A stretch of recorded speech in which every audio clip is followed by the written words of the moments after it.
السلام علیکم، کہانی سنو چینل میں آپ کا خیر مقدم ہے اور آج کی ہماری کہانی ہے موت کا دروازہ۔ ان تینوں نے لاہور کے مختلف کالجوں اور یونیورسٹیوں میں تعلیم حاصل کی تھی۔ تینوں ہی اپنے اپنے کالج کے ہونہار طالب علم جانے جاتے تھے۔ یہ اتفاق ہی تھا کہ انہوں نے اعلیٰ تعلیم کے لیے آکسفورڈ یونیورسٹی کا انتخاب کیا۔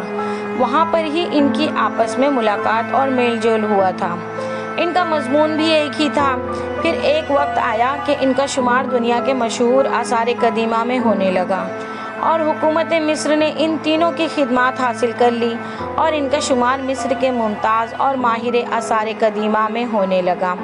حکومت مصر نے ان کی قابلیت کی بنا پر انہیں پروفیسر کا لقب دے رکھا تھا۔ حکومت مصر کے ملازم نہ ہونے کے باوجود ان کو VIP کا درجہ دیا گیا تھا۔ پروفیسر خیام اور پروفیسر سکندر ایک دوسرے کے پرانے حریف تھے۔ ان کی رنجش اور مخالفت کی وجہ پروفیسر لیلا تھی اور اس رنجش کا آغاز اس وقت ہوا تھا جب وہ آکسفورڈ یونیورسٹی میں پڑھتے تھے۔ کلاس فیلو ہونے کے ساتھ ساتھ ان کا مضمون بھی مشترک تھا اور تینوں کے ملک بھی تو ایک ہی تھا، پاکستان۔ فرق اگر تھا تو بس اتنا کہ پروفیسر سکندر کی اعزازی طور پر حکومت مصر نے شہریت دے رکھی تھی اور پروفیسر خیام کو برطانیہ نے۔ دوہری شہریت کے حامل ان دونوں ماہرین کی آپس میں چپکلش چلتی رہتی تھی۔ خیام اور سکندر دونوں ہی مردانہ حسن و جمال میں اپنا ثانی نہیں رکھتے تھے۔ ان کی وجاہت کا چرچا یونیورسٹی میں بھی عام تھا۔ وہ جہاں کھڑے ہوتے تو لگتا تھا جیسے دیو مالائی قصے کہانیوں کے کردار سامنے آ گئے ہوں۔ لڑکیاں ان کی ایک دفعات نظر کی طلبگار رہتی تھیں، مگر وہ دونوں صرف اور صرف لیلا کو چاہتے تھے۔ لیلا حسن کی دیوی کا عارضی روپ تھی۔ وہ مصر کی روایتی لباس میں جنت کی حور لگتی تھی۔ بوجھل پلکوں اور خمار بھری آنکھوں کے ساتھ وہ ان کے قریب سے گزرتی تو وہ پلکیں جھپکانا اور سانس لینا بھول جاتے تھے۔ لیلا جانتی تھی کہ خیام اور سکندر دونوں ہی اس کے طلبگار ہیں، اس لیے وہ ان کے ساتھ آزادانہ گپ شپ لگاتی تھی، مگر وہ ابھی تک ان دونوں میں سے کسی کا انتخاب نہ کر پائی تھی۔ سکندر ایک تیز ترار اور جذباتی قسم کا نوجوان تھا۔ اسے اپنے حسن اور مہارت پر ناز تھا۔ وہ کئی بار لیلا پر اپنی چاہت کا اظہار کر چکا تھا۔ سکندر کے برعکس خیام دھیمے لہجے کا عادی تھا۔ وہ کسی بھی کام میں جلد بازی کا قائل نہ تھا۔ حتیٰ کہ لیلا سے اظہار محبت کے معاملے میں بھی وہ سست رویے کا شکار تھا۔ اسے اپنی چاہت پر یقین تھا کہ وہ لیلا کو حاصل کر کے رہے گا۔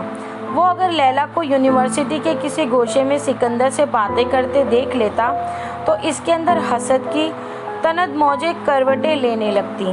اسے لیلا سے زیادہ سکندر پر غصہ آتا، مگر وہ اس کا اظہار نہ کرتا۔ اس کے برعکس سکندر اگر لیلا اور خیام کو اٹھتے بیٹھتے دیکھ لیتا تو وہ خیام سے الجھ پڑتا۔ ایک بار ان دونوں میں ہاتھا پائی اور تلخ جملوں کا تبادلہ بھی ہوا۔ لیلا نے بالآخر سکندر کے حق میں فیصلہ دے دیا۔ دونوں کی شادی ہو گئی۔ خیام کا دل ٹوٹ گیا۔ وہ وسط امریکہ چلا گیا۔ وہ 3 سال میں تاریخ اور فلکیات کا قابل ترین استاد بن چکا تھا۔ سکندر اور لیلا نے قدیم مصری تحریروں اور فن تعمیر کے بارے میں ریسرچ مکمل کر لی تھی۔ ان کی رائے اب مستند مانی جاتی تھی، اس لیے حکومت مصر نے ان کی خدمات مستعار لے رکھی تھی۔ سکندر اور لیلا نے اپنا ایک بڑا سا شاندار دفتر بنا رکھا تھا۔ خیام کو خبر نہیں تھی کہ لیلا اور سکندر نے حکومت مصر کی ملازمت اختیار کر لی ہے۔ وہ تو لندن آ گیا تھا اور وہاں سے باہر نکلتا ہی نہیں تھا۔ اب لائبریری اور آبز و روی ہی اس کی دنیا تھی۔ اس کی شہرت آہستہ آہستہ پھیلتی جا رہی تھی۔ اس کی شہرت ہی تھی جس نے مصری حکومت کو متوجہ کیا اور ان لوگوں نے خیام کو قاہرہ آنے کی دعوت دے دی۔ یہاں اس کے لیے وسیع کینوس تھا، کھلی تاریخ تھی، اس کی دلچسپی کے تمام لوازمات موجود تھے، اس لیے اس نے بھی حکومت مصر کی دعوت قبول کر کے لی۔ یہاں آ کر اسے معلوم ہوا کہ لیلا اور سکندر بھی یہی ہیں۔ وہ عمر کے اس دور میں پہنچ کر بھی لیلا کو دل سے نکال نہ پایا تھا۔ مجرد ہونے کی وجہ سے اس کی ساری توجہ اپنے کام پر ہی رہتی تھی۔ جب وہ اپنے کام میں مصروف ہوتا تو اسے دنیا کی کسی چیز کا ہوش نہ رہتا تھا سوائے کافی کے۔ اس کے ملازم کافی کا تھرماس اس کے میز پر رکھ کر کمرے کا دروازہ بند کر دیتا، کیونکہ پروفیسر خیام کسی قسم کا شور اور سرسراہٹ بھی برداشت نہ کرتا تھا۔ ان دونوں حکومت مصر فرعون کے مقبروں سے برآمد ہونے والی عجائبات اور تحریروں کے تجزیے پر کام کر رہی تھی۔ اس سلسلے میں جب بھی حکومت کے ہاتھ کوئی ایسی چیز لگتی تو پروفیسر خیام یا پروفیسر سکندر اور لیلا کو بھیج دیتے۔ وہ اس پر تحقیق کر کے اپنی رائے دیتے۔ دونوں ہی اپنے فن میں کامیاب جا رہے تھے۔ یہ کام کرتے انہیں کافی عرصہ ہو گیا تھا۔ اپنی عمروں کا بیشتر حصہ ان تینوں نے قدیم زبانوں اور قدیم تحریروں کو پڑھنے پر صرف کر ڈالا تھا۔ وہ کئی کتابوں کے مصنف بھی بن چکے تھے۔ ان دونوں کے دفاتر اور گھر میں قدیم تاریخی کتابوں کے ڈھیر تھے۔ اس کے علاوہ وہاں مٹی کی مورتیاں، مٹی کی تختیاں اور پتھر کی کئی سیلیں بھی رکھی ہوئی تھیں، جن پر قدیم مصری زبان کی تحریریں کندہ تھیں۔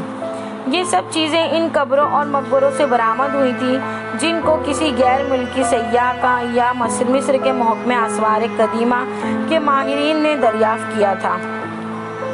سکندر اور لیلا کی نسبت حکومت مصر پروفیسر خیام پر زیادہ اعتماد اور بھروسہ کرتی تھی، کیونکہ اسے اپنے کام کے سوا کسی اور چیز سے غرض نہ تھی۔ وہ دن اور رات اپنے کمرے میں رہتا تھا۔ اس کا جب جی چاہتا سو لیتا اور جب جی چاہتا کام شروع کر دیتا، اس لیے وہ اپنے کام کا ماہر ہو گیا تھا۔ جب کبھی اسے حکومت کی جانب سے کوئی مشن سونپا جاتا تو وہ پہلے اس کی قدیم تحریروں پر کام کرتا اور اگر ضرورت پڑتی تو وہ ان مقبروں کی طرف نکل جاتا جہاں سے کوئی تحریر یا تختی برآمد۔ مصر کے محکمہ آثار قدیمہ کی سروے پارٹی حسب معمول اپنے گشت پر تھی۔ صحرا میں چلتے چلتے رات بھول گئے راستے کی تلاش میں وہ اتنی دور نکل گئے کہ ان کو مزید ایک دن اور ایک رات اسی صحرا میں گزارنی پڑی۔ اس سفر کے دوران ان کو ایک بہت بڑا اور ہیبت ناک مقبرہ نظر آیا۔ کہانی یہاں سے ایک نیا موڑ لیتی ہے، جس کی اگلی قسط ہم نیکسٹ ایپیسوڈ میں آپ سے دریافت کریں گے۔ آپ ہمارے چینل کو سبسکرائب کریں اور بیل آئیکن کو کلک کریں۔